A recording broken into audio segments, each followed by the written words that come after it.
This morning, a new installment in our series, A More Perfect Union. It shows what unites us as a country is far greater than what divides us. Today, we look at how music can bridge differences and heal souls. Army veteran Joshua Gertz and Nashville folk musician Mary Gaucher are two Americans who seem to have nothing in common. But thanks to a powerful experience at a songwriting retreat, they're now lifelong friends and creative collaborators. They spoke with Jan Crawford. Jan, good morning. Well, good morning. You know, we know about the struggles that some of our returning war veterans go through as they battle the devastating effects of PTSD. And although there are a lot of therapy programs out there, only a few use professional musicians to achieve some pretty dramatic results. One group is actually turning wounded warriors into songwriters, and that is saving lives one 4-minute song at a time.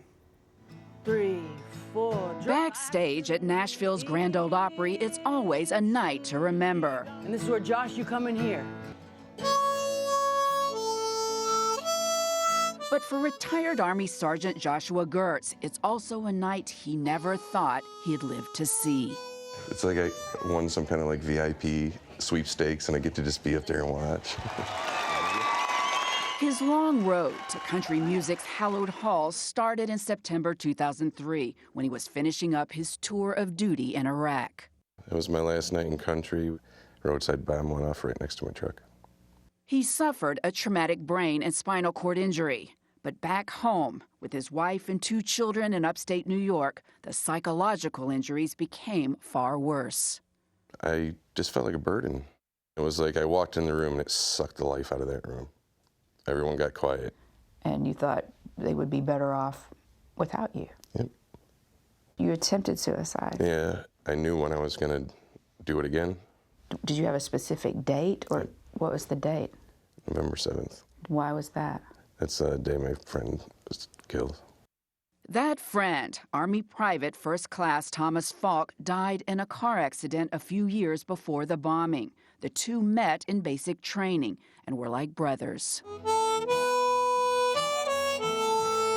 His 2 lifelines, a love of the harmonica, and his wife Lisa, who enrolled him in a music program for veterans. It's quite a view. It's about 100 acres here. Darden Smith and Mary Judd co-founded Songwriting with Soldiers just over 5 years ago.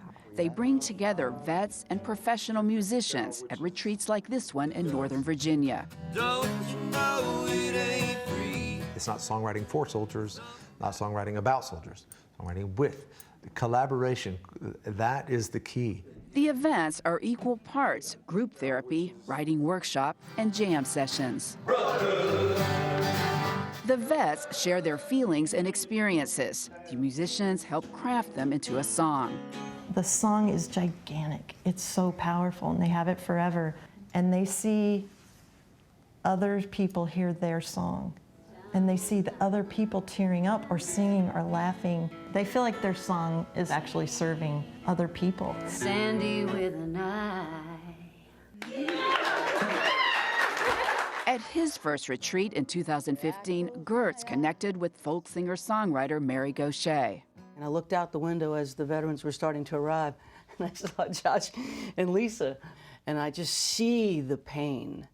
And I'm looking out my window, and my first thought was, he's mine. I have to write with that guy. What did you see that made you think, I want to The write? suffering.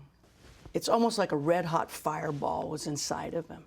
And I knew that the song could take that red-hot fireball and make it tangible, and we could toss it out into the group, and it would not only take some of the infection out of him, but it would give courage to the group and be useful for other people.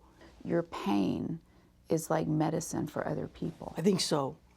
And you never thought of it like that? No, not at all. Whatever it is, if it can help one other person, it's worth it. But it's not up to me. The newly formed duo talked until the song became clear. There was one preeminent thing that really was bringing him to his knees, and that was the one of the death of his best friend. I think the first line is kind of where you earn my trust. You know, she's trying to get the story, and like, I don't know, looking back on what comes to mind, I was like, oh, who the hell knows? And she's good. And you wrote down that first line. Looking back now, who the hell knows? I was like, it's that easy? Yeah. That's what I thought. I'm like, this is kind of cool. But it's not up to me who dies and who carries on. If the music's right, it acts like a magnet and it just pulls that story. All of that stuff that I held in and was so afraid to let out just poured out. It poured into the song Still on the Ride, now one of 11 on Gaucher's new album, all co-written by Songwriting with Soldiers vets. And that album brings Gertz here to the stage of the Grand Ole Opry. This is retired Army Sergeant Joshua Gertz. Looking back now, who the hell knows where the soul of a dead soldier goes? My guardian angel, maybe it's you, me and my guardian angel, still on the ride.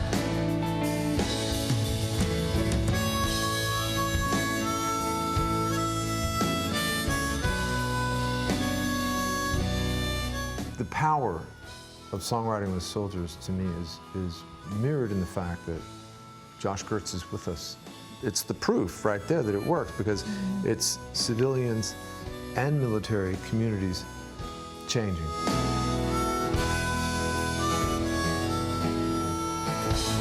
I mean, on the surface, you two could not be More different. I know. So what does that say? That we need to get the hell away from the surface. So now when I think about my friend, I think about playing the Opry with Mary, and I think about that smile and my new family. They're standing up tonight.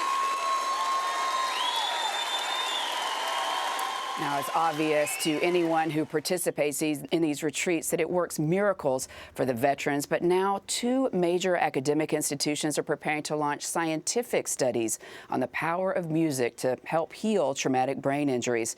And as for Josh Gertz, he is still a part of Songwriting with Soldiers, but now as a volunteer. Gayle. Oh, Jan, I believe, and I'm so glad Josh Gertz is still with us. What beautiful music he's leaving us with. And he and Mary together, very nice. Thank you, Jan. Oh, man. Very what nice. a story. Hopefully he'll be celebrating life November 7th going forward. Yes, Yeah. yes, cheering him on always. I want to get that album, too.